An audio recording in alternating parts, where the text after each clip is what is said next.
We are live. Hey, Matt. Howdy, how's it going? Yeah, not too bad.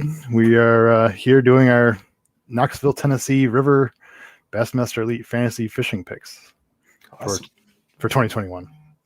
awesome. And yeah, this is going to be definitely a tournament of unknowns, I guess.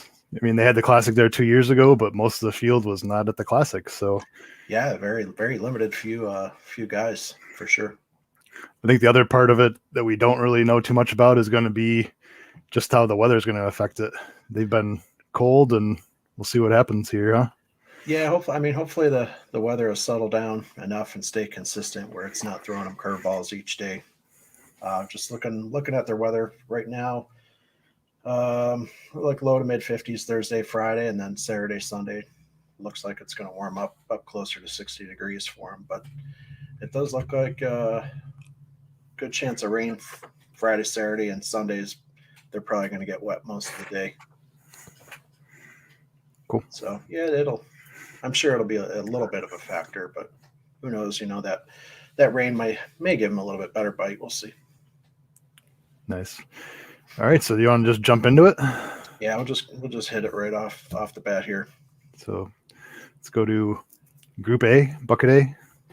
Bucket A. Actually, I think they changed it to group this year. Oh, It did says they? view group. Oh, okay, so I gotta No more buckets. squash the bucket. All right, Bucket A. I went with Brandon Polnick. Brandon Polnick. I like it. I know you pick Polnick a lot. I know you got a little thing for him, a man crush or something. So that's all good. You know what though? The times I pick him, he doesn't. I don't think he does as well. Right, right. There's nothing wrong with that. But he did. I believe he did fish the. Yep, he finished Yeah, 10th 2 years ago at the Classic. yeah, that's solid. Yeah, so I figured a little bit of experience. He's been fishing pretty well. Yep. Let's give him a shot. Yeah. Yep.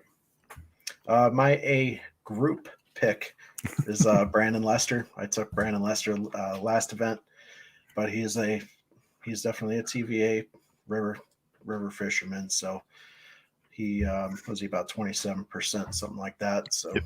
he's highly picked, but for me, it's a solid one right there. Let's see. For our Stout Sportsmen team, Yes. we went with Seth Fighter, another guy who did pretty well a couple years ago. I think. Did he? Yep, 15th. 15th at the Classic. So Yes. Yep. he has some experience there. He's been fishing pretty well. Yep. He had a top 10 at the St. John's. Yep. I do want to add Brandon Lester did finish, was it sixth in 2019? Sixth, yep. Yep. Yeah, so I got this one. I should say he has this one. I mean, the other thing is I'm trying to avoid taking the chalk a lot this year. I'm gonna kind of ride with my pick and hope my pick does better than the chalk and get those extra points on people. Yeah. And when they opened up this event for fantasy fishing, I think it was that Sunday night. Yeah. Last Sunday night, I went and put picks in, and there was still, it was all 0%. So I had no idea who anybody was going to pick. So a lot of my picks are the chalk pick this week, but that's just what my gut and hunch was saying. So it is what it is for this week. Yeah. It's kind of nice. I think it's always Sunday after the event. I don't know what time it flips over. But yeah, everybody's set to 0. I don't know exactly when they start taking in the percentages. Right. Probably as soon as they get enough of a number to actually get a decent percentage out of it. Right. But yeah, I've done that a few times last year where I picked my team before there was any percentage and it was just kind of nice to see where my picks landed. Right. Before I even had any number to look at. Right. Okay. We'll go on to B group. I'll start it out. I'm going with Buddy Gross. Buddy Gross he fishes Chickamauga, so he's going north, an hour, 2 hours, couple hours. Yep. he's a river guy. So did he? I don't even remember. Did he finish or fish 2019 Classic? I don't think he did, because I think don't that know was his his. game. I think that was his rookie year on the elites, so he was just coming in. Yeah. Yep. I also took Buddy Gross. For one reason, I can't take the chalk pick when it's Swindle. Yeah. He's got to show me something more. I mean, he was in the top 35 last week, but I mean, I just can't. Yeah, that's not. Yeah, it's not good enough. Yeah. Yep. I'm gonna take Buddy all day on that one. Also bucket B for the Stout Sportsman's pick, we took Stetson Blaylock. Yes. 16.3%. Yep. I didn't do a whole lot of like. Usually, I have all kinds of numbers of where people finished and stuff for the guys we picked, but because there was so many guys that didn't fish the Classic 2 years ago at Knoxville, I didn't even bother writing anything down. I don't think he fished it. No. All right. Okay. C group. Go ahead with C. Yep. I went with Kyle Welcher at 14.5%. Okay. Any reason? He is a Tennessee River guy. He lives in Alabama, but I know I watched some of his YouTube stuff before he started on the elites, and he fished a lot of Chickamauga and that Tennessee River area. Yep. Okay. Fair. C group. This was the toughest group for me to pick. Originally, when I put my picks in last Sunday night, I put in Brandon Cobb. He's like, I'm pretty sure he's the favorite. Yep. Yeah, 20.7. And I don't know. I didn't want to do that because the majority of my picks are pretty high up there with what everybody else is taking. So I decided to switch it out. So I'm going to go kind of way off the board here a little bit and go with Shane LaHue. I believe he's 0.8%. Yeah. And he hasn't necessarily fished the best lately or last year or for a while, but I don't know, just a little hunch. He lives just north of Charlotte, so he fishes I'm assuming he fishes Lake Norman quite a bit, which is a little bit, should be similar fishing to how Knoxville is going to be, I would think. Yeah. So that was my reasoning, and I kind of wanted to take one long shot this week. Yeah. For C group, we went as a team for Stout Sportsman. We went with the Hammer. Jamie Hartman. That's right. So I don't know. He likes throwing some crankbaits, doesn't he? Yeah. Oh yeah. I think he's pretty versatile. I think that's the one thing. Jamie's from New York. Mm-hmm. Up here, we do pretty much everything except for, punching grass. Right. Exactly. Other than that, up here we catch them pretty much using every technique. So yeah, depending on the time of year. Yep. Yeah. Yeah. But I can definitely see a lot of guys this week throwing a lot of crankbaits, whether lipless, lip, square bills, whatever. But I think that's going to come into play quite a bit. Yeah. All right. D group. D group. I went with David Mullins. You went with the chalk. I went with the chalk. Although I'll say Jason Christie, who we picked for Stout Sportsman, it's David Mullins is 21.9. Jason Christie is 21. 21. Yep. So there's almost two chalks there. Right. Yeah. And the next highest pick is what Canterbury at 10. No, Zaldane. Yep. Okay. Which is my pick at 14.5. Good segue there. And the biggest reason I took Zaldane is he finished where was he? He was 12th at the Classic 2 years ago. So right. I kind of went with those guys that have some experience. Yeah. Fishing the big tournaments. You get a guy like Zaldane in Group D, or say, Group D, not Bucket D, but how could you not take Zaldane in Group D? You know? Yeah. I mean, he's been up and down. He hasn't been doing the greatest as of late, but yeah, he can do well. I believe that the Classic 2 years ago, he came out. He had like a really good first day, and then the second day he kind of fizzled. Okay, if I remember correctly. Yeah. Well, how many? I'm wondering if there's like for the cuts for Saturday and Sunday, if they're going to do the same as they did for the first event. Yeah, what was it? I believe 60? so. Was it 50. 50 instead of the 40? Yeah, I think with adding those guys on, they tacked on a few spots there. Yeah. I'm surprised. I guess it's kind of their thing of the top 10 fishes on Sunday. Yeah. I would almost, if you're going to move it to 50 on day 3, just bump it to 12 or something.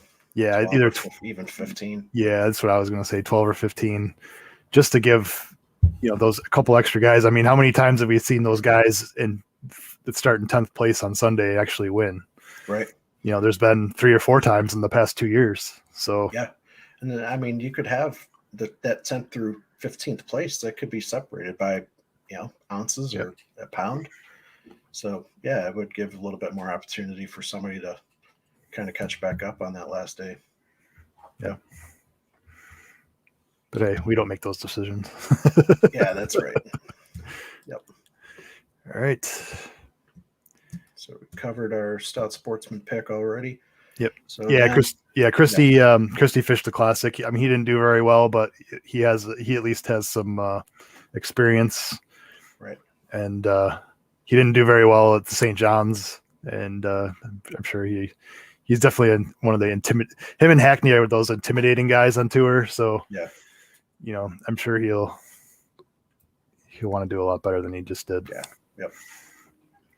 All right, Group E. Group E. I went with Skylar Hamilton. Obviously, he is the heavy favorite. He's at what, 47.3. 47.3. Wow.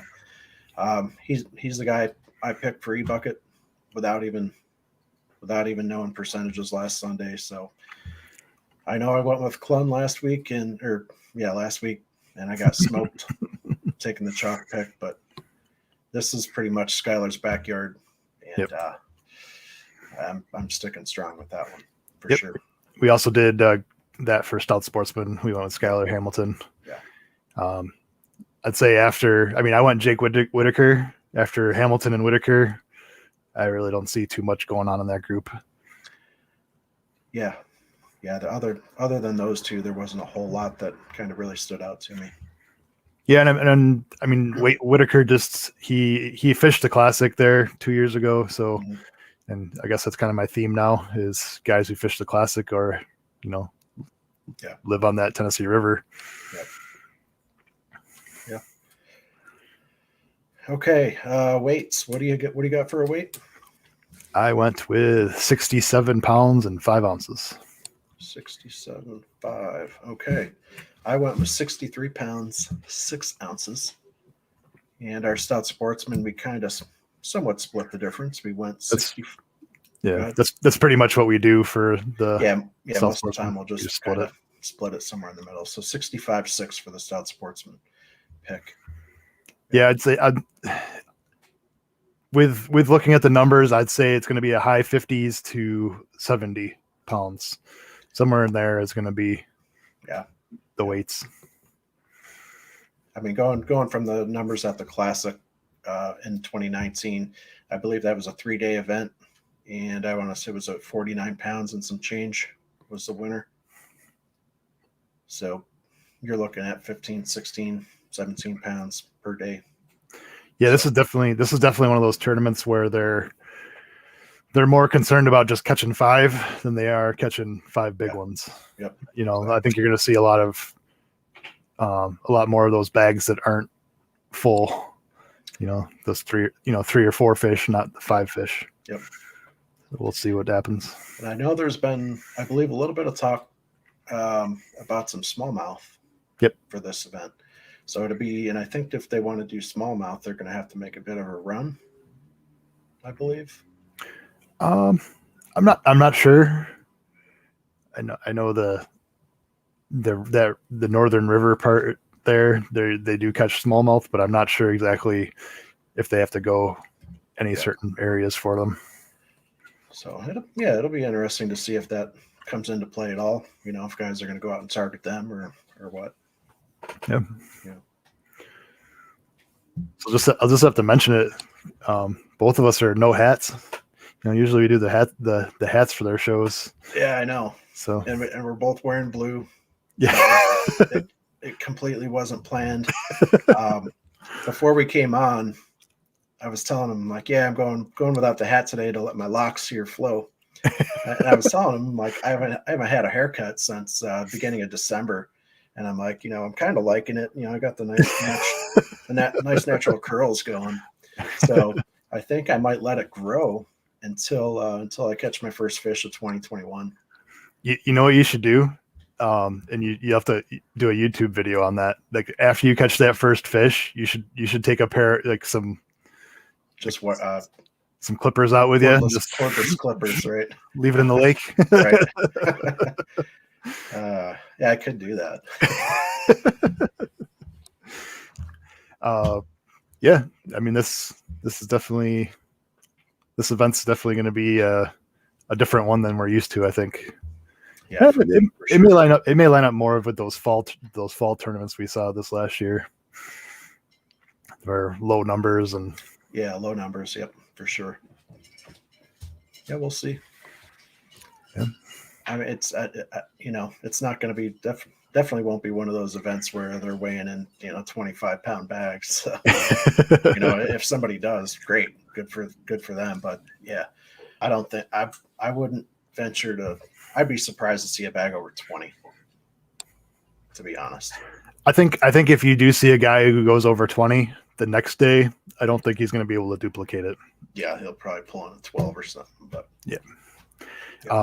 With that being said, I think this is going to be one of those tournaments where after the first day, I wouldn't be too confident with my picks until after day 2, because I think there's going to be a lot of guys who come out, do decent day 1, not so decent day 2, and then the reverse. Guys that didn't do decent on day 1, catch them on day 2.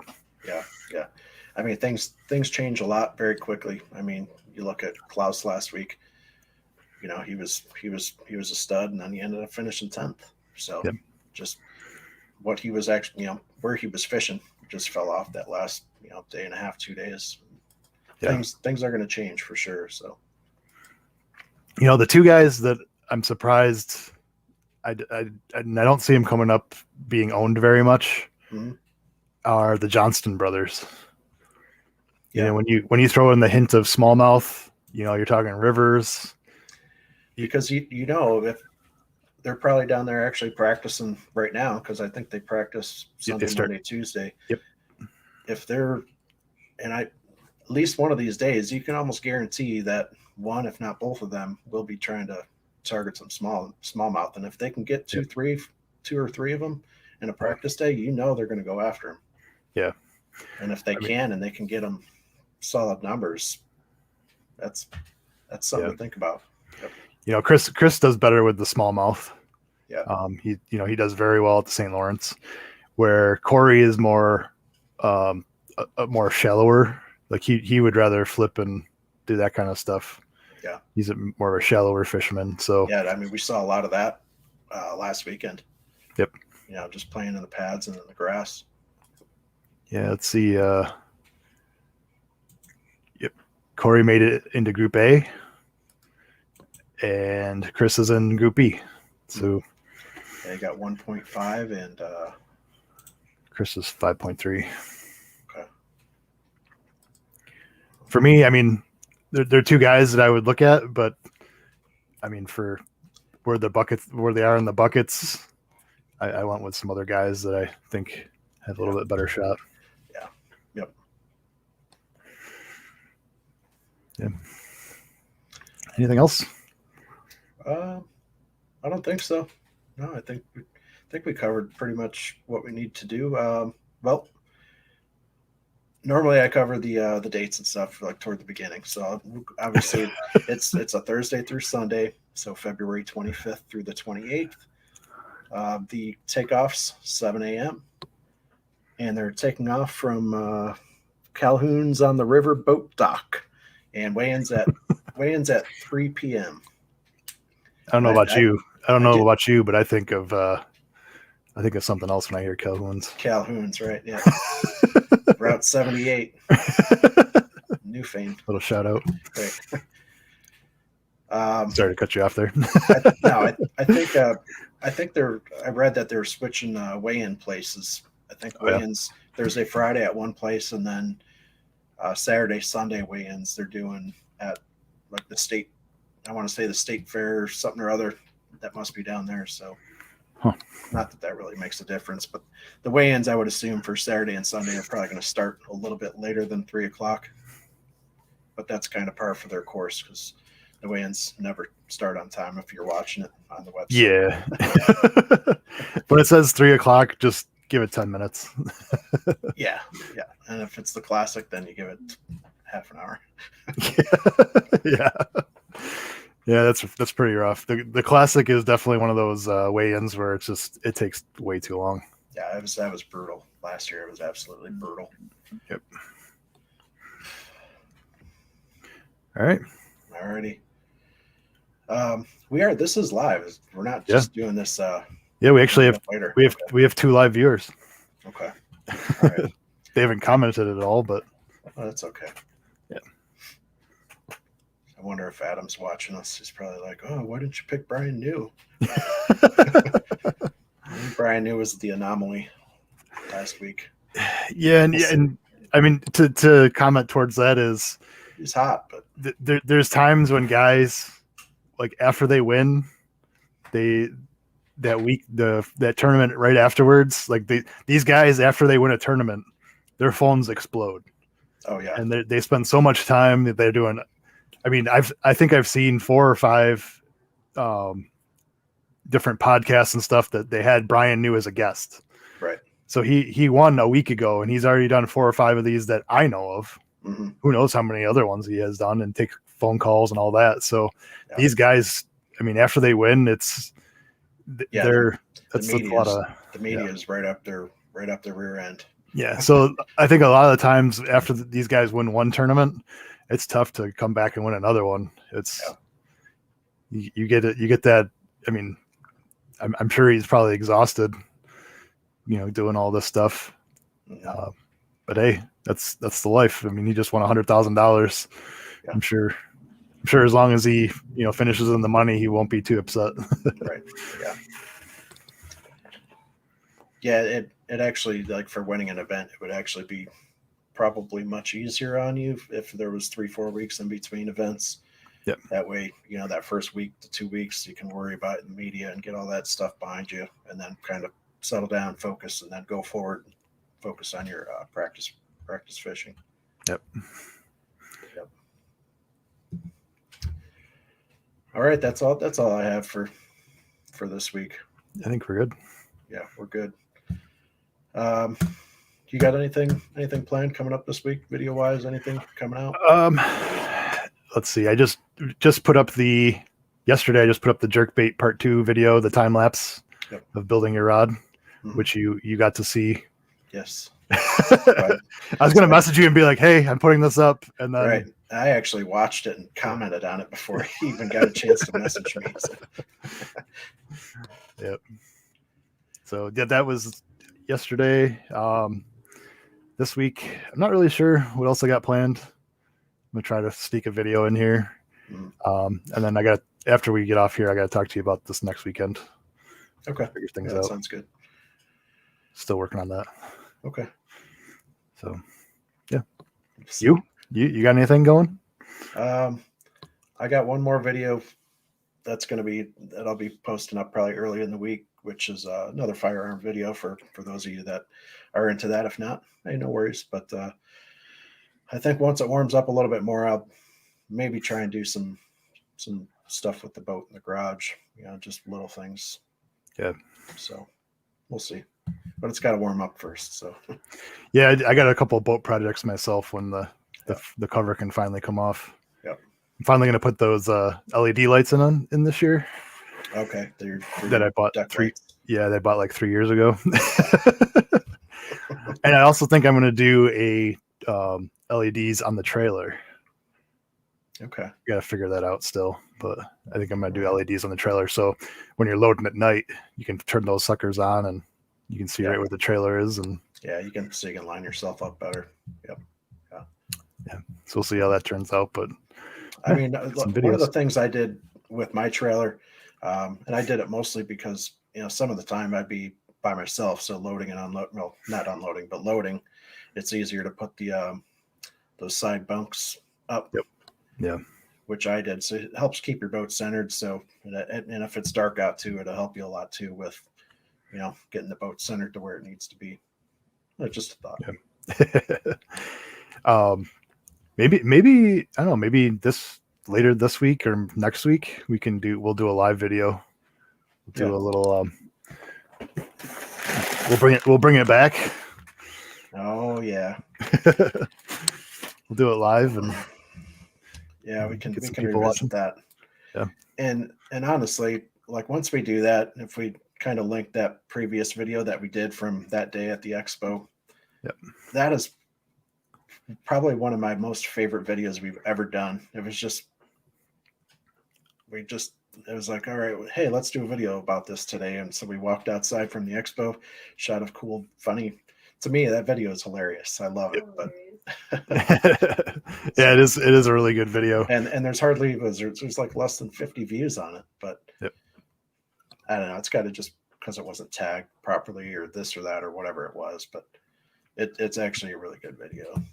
Yeah, I mean, it's funny how YouTube works. Is there's these videos that we get done and we're like, this is awesome, this is funny, this is cool, and then we put it up on YouTube and nothing. So and then you throw together some garbage video just as something to put up, and it takes off, and you're like, what?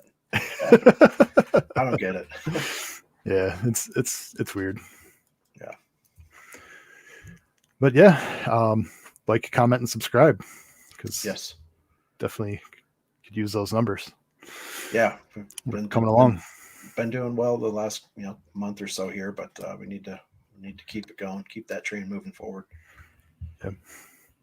All right, guys. That's Scott. I'm Matt. We're Stout Sportsmen, and we'll see you next time. Yeah, we're out. See you.